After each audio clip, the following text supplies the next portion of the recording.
Franck, comment faire pour mettre sur pied sa stratégie marketing? Parce qu'en tant que e-commerçant, il est important de savoir que quand on parle de e-commerce, ce n'est pas juste l'importation. Il y a aussi un détail qui est extrêmement important, ce qui pourra te permettre d'écouler tes produits, qui est la stratégie marketing. Dans cette vidéo, je vais certainement te partager quelques éléments que tu dois dorénavant intégrer pour mettre sur pied ta stratégie marketing. Je tiens à te rappeler que cette vidéo, elle sera repartie en pratiquement 4 étapes. Si tu es prêt, mets la vidéo en favori et allons-y. La première étape que tu dois te rassurer de respecter, qui d'ailleurs est un principe fondamental en business, c'est que tu dois savoir à qui ton offre s'adresse. Tu es un e-commerçant, c'est magnifique. Tu as voulu importer un produit, c'est bien. Mais ce produit, qui est la cible?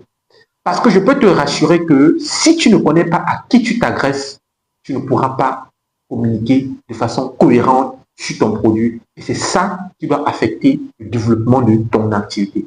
Donc, tu dois te rassurer que tu aies une idée, un portrait type. On parlera du persona. Si on veut adopter le jargon marketing, on va te dire, tu dois décrire le persona de la personne à qui tu souhaites t'adresser. Parce que c'est à partir de ce portrait que tu pourras passer à la prochaine étape, ou du moins passer aux prochaines étapes de l'établissement d'une stratégie marketing. Donc, rassure-toi que tu aies en fait une idée de la personne à qui. Une idée, c'est même limité. Tu dois définir un portrait robot. Et quand je parle de portrait robot, ça veut dire que tu dois te mettre à la place des autres.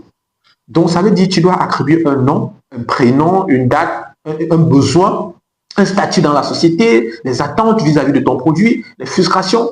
C'est tout ça qui te permet de réunir les informations concernant ton persona. Ce n'est pas pour dire que ta communication doit être orientée juste à ce type de personnes, mais ça pourra te permettre de savoir est-ce que la communication est adressée aux personnes qui sont susceptibles d'acheter ton produit. Et c'est ainsi que tu dois te voir en train de progresser avec les différentes étapes qui pourront te permettre de développer ta stratégie marketing.